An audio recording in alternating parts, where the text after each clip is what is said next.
26 ප්‍රශ්නය සාමාන්‍යයෙන් අපිට හිතනවා මාන වලින් ගන්න පුළුවන් කියලා. ඔව් මාන වලින් ගන්න පුළුවන්.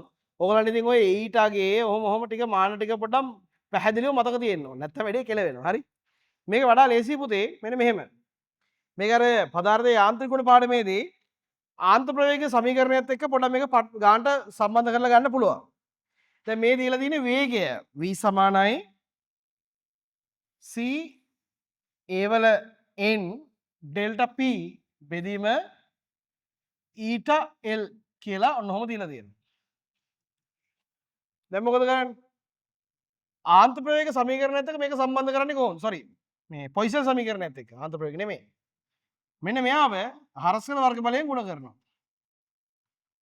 දෙපැත්තම හරස්කල වර්ග බලයෙන් ගුණ කරාට පස්සේ මෙතනින් එනවා පුතේ q. එතකොට c a වල n ඩෙල්ටා p බෙදීම ඊටා l වාරයක් a කියලා කියන්නේ කවුද?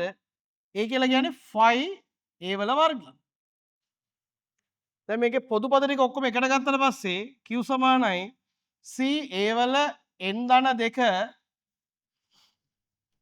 phi ඩෙල්ටා p බෙදීම ඊටා l කියන එක දැම්මට පස්සේ මට පුළුවන් ඔය q ඩොට් සඳහා පොයිසල්ගේ සමීකරණය දාන්න phi a වල 4යි ඩෙල්ටා p බෙදීම 8යි l ඊටා සමානයි. එතන මේ පැත්තෙන් එනවා පුතේ c a වල n ධන 2 phi ඩෙල්ටා p බෙදීම l ඊටා කියලා. එතන l ඊටාට l ඊටා අයින් කරලා දාන්න, ඩෙල්ටා p ට ඩෙල්ටා p අයින් කරලා දාන්න, phi ට phi අයින් කරලා දාන්න. මෙතනින් c කියලා කියන්නේ මාන නොමැති නියතයක් කියලා කියනවා. ඒක නිසා මාන සලකන නිසා මේ 8ත් වැඩක් නැහැ, මේ cත් වැඩක් නැහැ.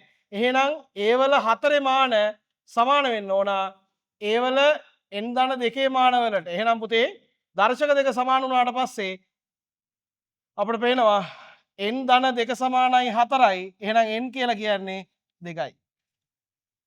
ටක් ගාලා අර දර්ශක වලින් ගේම ගහලා ගන්න පුළුවන්. හරි? සමීකරණ ටික සම්බන්ධ කරලා ගන්න පුළුවන්. නැත්තම් ඔයාලට පහසු නම් අර මොනවද මේ මාන දාලා දුෂ්ටාවිතා සංගුණකේ මාන එහෙම දාලා යන්න. හැබැයි ඉතින් ඒවම හරියට ආදේශ කරන්න ඕන. නමුත් මේ වගේ ක්‍රමයකට ගියාම පොඩ්ඩක් පහසුයි. අපි සමීකරණ වලට කපලා දාලා අයින් කරාට පස්සේ ටක් ගාලා උත්තරේට එන්න පුළුවන්.